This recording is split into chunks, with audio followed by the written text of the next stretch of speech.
Hello and welcome back to Everlasting Summer. Uliana immediately took a seat in front of me. Ha! She glared at me, grinning. How did you manage to outplay Lena? Cheated, perhaps? I'm not you. I just know how to play cards. At least that's what I wanted to believe. How could you outplay... And how could you outplay Shurik? Ah!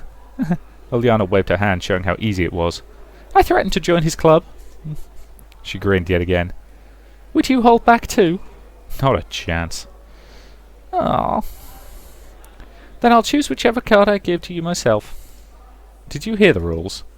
Ah, screw 'em. Looked like she really didn't care. Okay, but I choose the cards to give to you too. Deal!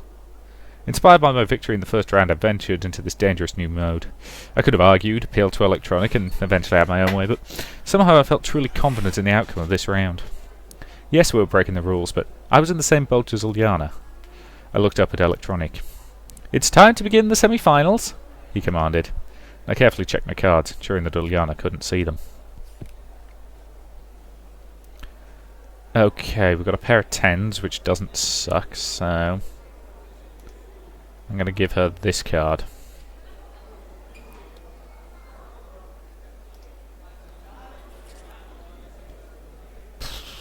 Not great. Let's get rid of this 5.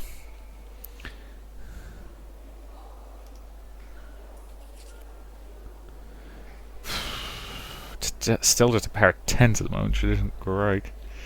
Get rid of this 7.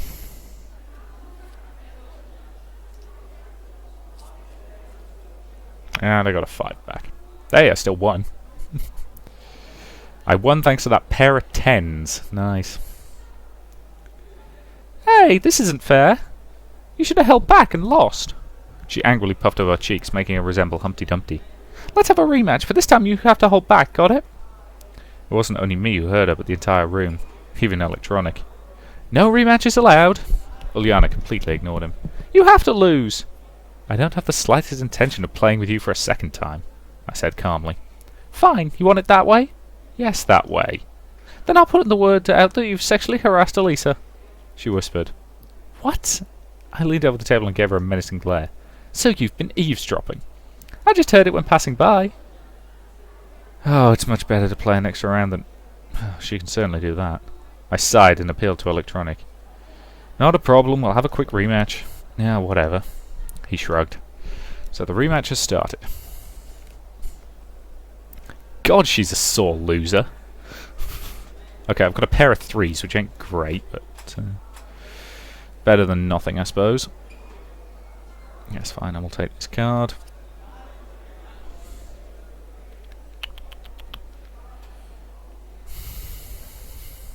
What I'm trying to figure out is why are some of these cards kind of sexually suggestive? Ugh, you can have that card back. Well, this hand sucks, but I still won. I wasn't even trying to win particularly. Easy peasy, I said, reclining on my seat. That's not fair! I hope she won't demand another rematch. How come? I chuckled. Okay, said Uliana, aggrievedly getting up from the table. I studied the tournament scheme closely, trying to understand who's going to be my final rival. And at the same moment, Alicia took place at my table. I pulled a dumb, faint smile, like I'm afraid of her. Congratulations. You'll regret that you wimped out. I'm already regretting it. Not that I wimped out, I'm regretting that I took part in this foolish game in the first place. Okay, let's roll. Okay, this hand is terrible. Okay, so she's going for that card, and she can have that one. I think I'll have this one. Nope, I want that one. I don't know what it is, but I want it. An 8. Ooh, pair of 8s. Okay, that's a good start. I need to get that 8 clear. Yep, you can have that 4.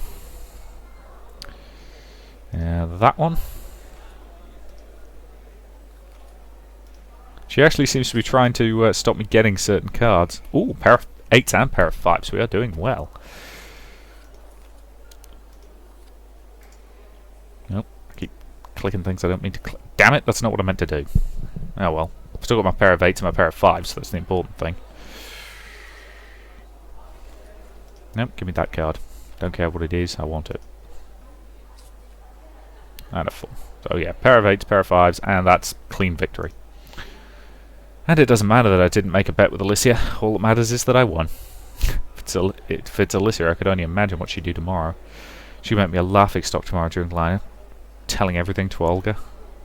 Or could spread gossip around the camp. And the worst thing is everybody would believe her, not me. I wasn't even sure why, but I was 100% sure about it. I left the canteen. It was still too early to sleep, and a short walk looked like a good idea. Where should I head to? Ooh, I can go to lots of places. Eeny, meeny, miny, mo. The square. This sort of area with the sports stuff, or the boathouse. Creepy old building over there, bus stop. I think I'll go to the beach. Who doesn't love a beach? I haven't been to the beach yet. I came to the beach. I wasn't in the best mood and I had no desire to swim, but I still came to the water's edge and tried the water with my hand. It was warm. It seemed like it was still cooling down after such a hot day. Perhaps some other time I'll come back to swim. For the first time today, I finally felt how tired I was. There was no light in the window, so Olga must have been sleeping already. Strangely enough, she waited for me yesterday. I entered the cabin quietly, stripped, and laid on the bed. When you think about it, my situation just hasn't gotten any clearer today. In fact, I've spent the whole day doing useless stuff. I would never have even thought about doing something like this in the real world. Though I had plenty of time. How much time would I have here in total is still a mystery. Maybe an eternity? Maybe there are only a few minutes left. I didn't want to think about the past, about how I got to this camp.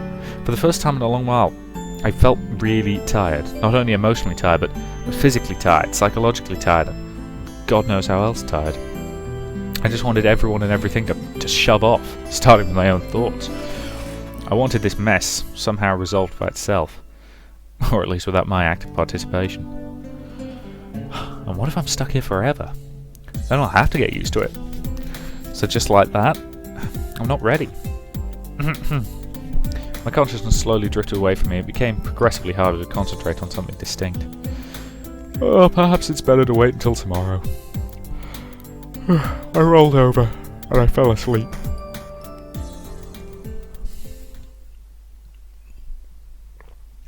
Day 3. The night left a feeling of anxiety behind, and I woke up exhausted, both physically and mentally. It happens to me all the time. You see incredibly lucid images in your dream, as if you fell into a Hollywood blockbuster with a plot full of twists and well-paid actors and multi-million-dollar visual effects. And then you wake up in the morning and you don't remember a thing. That's what I was trying to do, to restore the images shown by my relaxed brain, but part of that memory was empty, either archived or formatted completely. It's 7 AM according to the clock. Oh, I seem to be an early bird today. Olga was still sleeping, wrapped tightly in her blanket. Wrapped so tightly? In a hot summer? I got up, stretched, and went to the mirror to have a look at myself. Better shave. Strange idea. Before, twice a month was enough, but now nothing depends on the way I look. I haven't found a razor anyway. Why do I even need it if I look like I'm 17 at most? So, breakfast can't start earlier than 9, and that means I've got plenty of time. I could spend it walking, washing. The water didn't seem as cold as the previous day. On the contrary, its refreshing coolness helped me brace up and come back to reality. Whether all these events could be called real anyway. The tooth powder didn't seem to be such an outdated thing, and a quick thought struck me that it's not that different from toothpaste. When I returned to the cabin, Olga was already up. She was standing in front of the mirror, fixing her hair. Ah, good morning, Semyon. Morning. Because of a lack of sleep, my head was still singing and my thoughts were all jumbled together. But I didn't regret waking up, instead of my usual habit of sleeping for 2 or 3 hours more.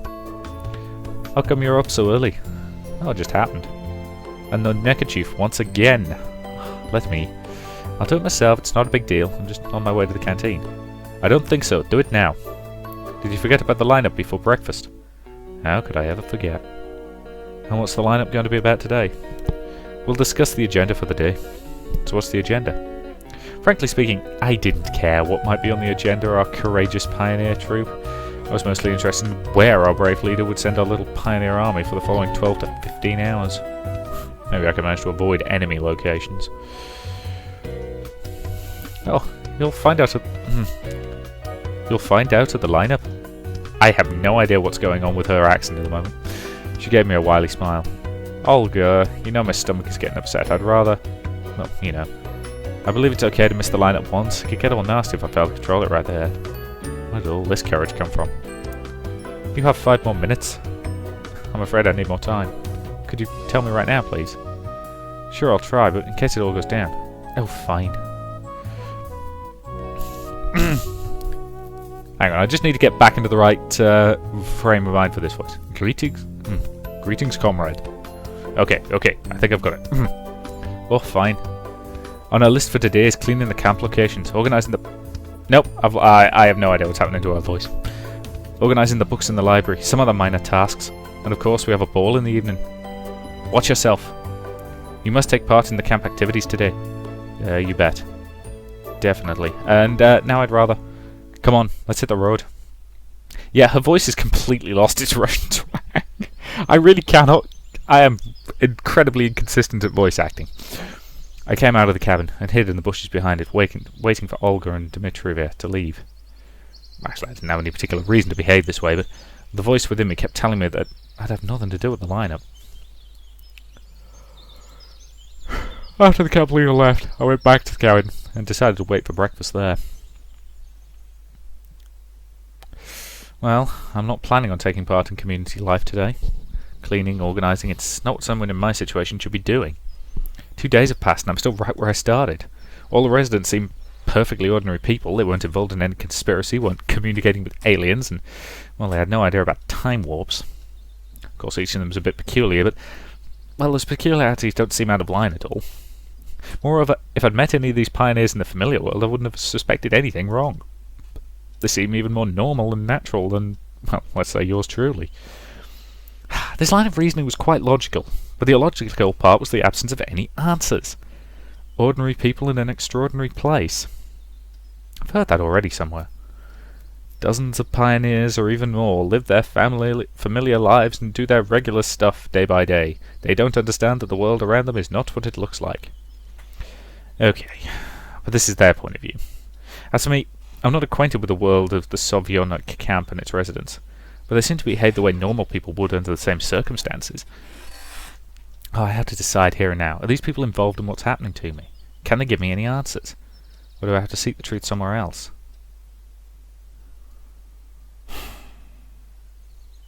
Seems I overdid it a bit with the thinking, and there's no usual crowd of hungry pioneers at the canteen. Or even inside the canteen. Most of them probably had their breakfast before 9 AM. Oh, that's even better. 2's company, 3's a crowd. Lena was sitting in the farthest corner of the canteen, lazily picking with her fork at an amorphous lump that vaguely resembled porridge. Having a breakfast with her seems like a good idea. We can have a chat in peace. Or at least try to have one. I was on my way to her table when suddenly somebody grabbed me by the sleeve. Xenia, the librarian. Get your meal and come. We need to talk. What are you waiting for? I was a bit confused. Pardon? Isn't this a bit too sudden? What's wrong? Get your meal and sit down. I suppose that she considers her behaviour completely normal.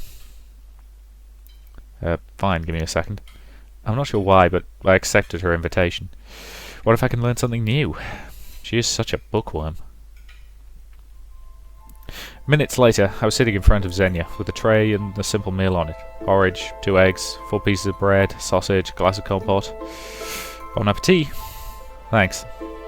I decided to act as politely as I could, and also eat more neatly, without chomping and spilling crumbs of food or drops of compote. So, what do you want to talk about? Today, at the library. I wasn't listening from that point onwards. I immediately recalled Olga's words about the scheduled events for today. Don't forget! Oh, what? I said, don't forget to visit the library after lunch. What for? Were you even listening? No. I admitted honestly. Xenia's face turned red, then appeared green, and then took on a soft purple colour. Today, after lunch, you in the library got it, dunce! Dunce? kind of curse is that? Though, a pioneer must never use a curse word. How could I forget that rule? Yeah, sure, I apologise. Of course I'll be there.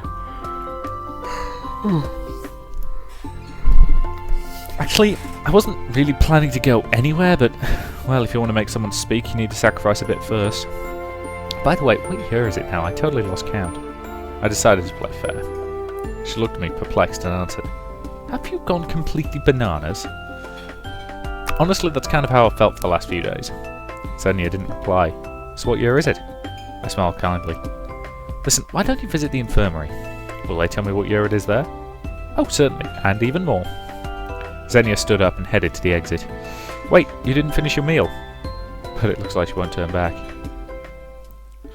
I was finishing chewing on the sausage, which tasted like a twisted pear cable. Wonder if they have internet access here. Nah, I guess not. Pioneer sitting at the next table noticed me talking to myself and stared at me. I smiled and waved at him in return. After such a friendly greeting, he, for some reason, left the canteen quickly without finishing his breakfast. Done with the food. It's time to search for some clues. Sometime later, I finally did come to the infirmary. I have nothing to do in that place. Though the nurse seemed quite caring, it's better to keep a distance from her. Such benevolence is actually kind of scary. She may know something, but I just didn't have the courage to enter the infirmary. Moreover, I had no reason to. Not a single one. Immersed in my own thoughts, I didn't notice the nurse who was standing on the porch. "Hi there, Pioneer." She came closer. "You must be sick. Did you come for medicine?" No, I was just wandering around." "Oh, a truant. I see. But if you're here, I have a serious task for you." I gave her a look of inquiry, and the word task made me feel uneasy. Sounded like something inevitable. The nurse smiled spitefully. "You both will help me make an inventory of the supplied medicine which arrived today." "Both? Who were we?" Perhaps I misheard. But what word could be confused with both? "Aye." Lena emerged from behind the nurse's back. It seemed strange that I hadn't noticed her up until now. "Come here after dinner. I have explained everything to Lena. She will tell you what to do." Medicine, huh? Supplied today. But Olga told me that no bus would arrive in the next couple of days. So there were visitors to our camp today? "Yes, they arrived from the city this morning. Why are you asking?" "Just curious." "All right then, Pioneer. So, tonight after dinner you'll be here." "Maybe I..."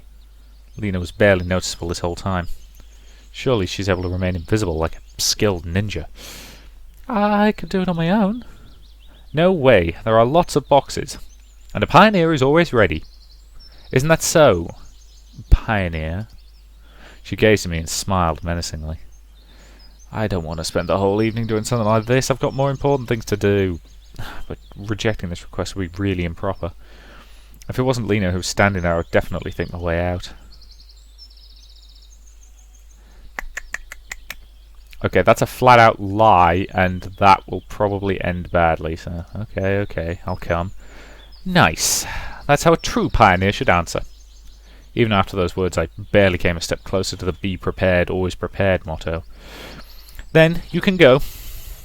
I looked at Lena, who was still staring at the ground. I guess that all the time she spent staring at the ground was enough to learn everything there is to know about the life and habits of different insects. Plus, Lena likes to read, so she probably read many biological and botanical and so on. Perhaps she wants to become an entomologist.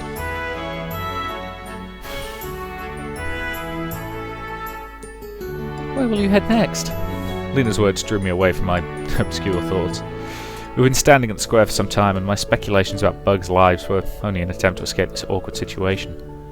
Though why did I see it as awkward? "Just don't forget, alright?" "Don't forget what?" "Well, tonight, after dinner, the infirmary." Her face got a slightly grumpy look to it.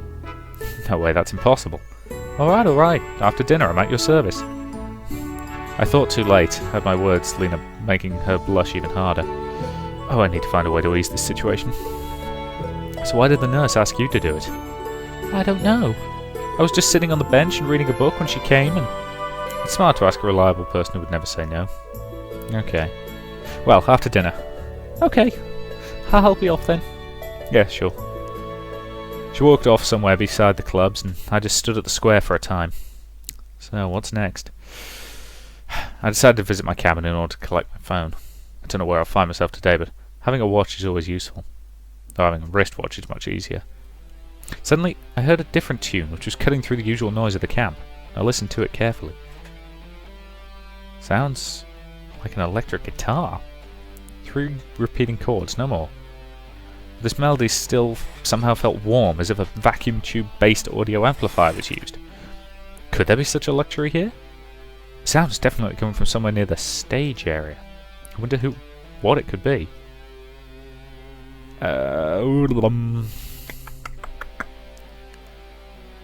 This feels a bit like a distraction to me, so I'm going to keep looking for answers. Whoever that is, what's the big deal? I have better things to do. I came back to the leader's cabin, and Olga was lying lazily on a bed reading a book. Oh, Simeon. What are you doing here? I have no idea what the frell has happened to her accent. Incidentally, I have been rewatching Farscape recently, so if I start using Farscape swear words, you know, don't worry about it. That's what I could ask her too. I've forgotten something, so I came back. You were absent at the lineup.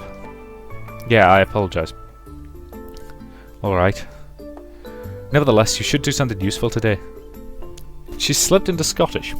Or my very bad Scottish. Hang on. Ah, comrade. It is good that you are willing to sacrifice yourself for the motherland. There we go. Okay, I'm back into the vibe. I'm back into this one. But I have my own vision of what useful means. Like? You could go to the square, help with the cleaning. Slavia is in charge there. Strange. I'd just been there and I hadn't seen anyone. Or you could visit the boys at the electronics club. They asked me for a hand. Those fathers of invention again. Finally, you could help at the sports club. So what are they up to? They're renewing the pitch, fixing the benches, changing the goals nets, and so on. Honestly, none of those options suited me. Why should she always try to burden me with work? Seriously, except for Slavia, no one ever works here. While some people in particular are enjoying their free time with useful spirit. Every one of the leaders' attempts to keep me busy seems to serve only one purpose: to prevent me from finding out my current location. Really, all the deep and vital questions concerning my existence are swept away by a broom, together with all the rubbish and litter. And in my case, taking some time to work would probably pay off. But just like someone suffering gangrene and rejecting an amputation, I will stand by my beliefs. You know, I already have my own arrangements. Oh, really? What kind of arrangements? She bucked up. Well, can't tell her what I'm really thinking about. On the other hand, why not? No, too dangerous. At least now I maintain a fragile balance and nothing is threatening me. Everything seems that way. Yeah, just as I thought. What exactly she thought remained a secret. You probably have not yet realized how important it is to participate in social life. This is the only way to become a pioneer capable of becoming a role model. I didn't want to sit through another long lecture, so I just decided to accept one of the offers. Oh, sometimes the answers in this world can be found in the most unexpected places. Or at least that's what I wanted to believe. So, should I choose for you? The leader's voice turned authoritative. I can do it myself, thank you. I mumbled and left the cabin. Okay, those guys are insane. I can't stand sports, so Slavia it is. Always choose the lesser of two evils, they say. Well, three in this case. Slavia wasn't evil at all, so my choice was obvious. Any rational being keeps his house clean, but I usually perceived house cleaning as somewhat akin to gym workouts. Yeah, it's good for you, but it's just not my sort of thing at all. But I like the idea of painting bleachers or helping the two future geniuses of Russian, or Soviet, science even less. There are about a dozen pioneers at the square. Where did they all come from, I wonder? And I approached Slavia. Hey there. Oh, hi. You've come to help? Well, not of my own free will, of course. I thought it over again. I see. Take this broom. Your area is right next to this monument. Frankly speaking, there was nothing to sweep there. It seemed pretty clean to me. Though some rubbish was still lying around.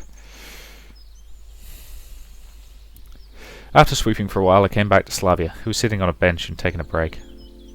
What a nice day. What a nice day, eh? Yeah, though it's a bit too hot. She shaded her eyes with a hand to look up at the sky. You're like a tireless worker of communist labour. Oh, come on. I just like to help others. Well, that's good. And what about you? What about me? Well, it seems to me that you find community service a bit of a burden. Probably. Why is that? I don't really know. Seriously, she can't expect me to just unload all my ideas concerning this point on her. She might drown in them, God forbid. Maybe you just don't like company. That's actually quite possible. There was some truth in Slavia's words. I suppose she was good at reading other people's minds. Or at least at reading mine. Though how can that be possible if I find it hard to understand myself at times? What are you going to do when this session is over? What do you mean? In the USSR, a person finishing the high school typical had to choose between either getting a college degree or going into a secondary vocational school, thus mastering a profession. Fair enough. Well, are you going to enter college? Do you want to master a profession? Well, I've already achieved Grand Master of all my professions. Watching anime and surfing the internet. I don't know yet. What about you? Well, we have a small farm back home, so I want to help my parents there. That sounded pretty strange. Are there any private farms in the USSR where all the farming has to be collective? I decided not to go into details. And what are your parents doing? My parents were not a good subject for discussion. It's not that my parents are good, quite the opposite. Aren't good, they're kind-hearted people, but it's not the right time for such a discussion. Oh, my father works at the local council and my mother's a teacher.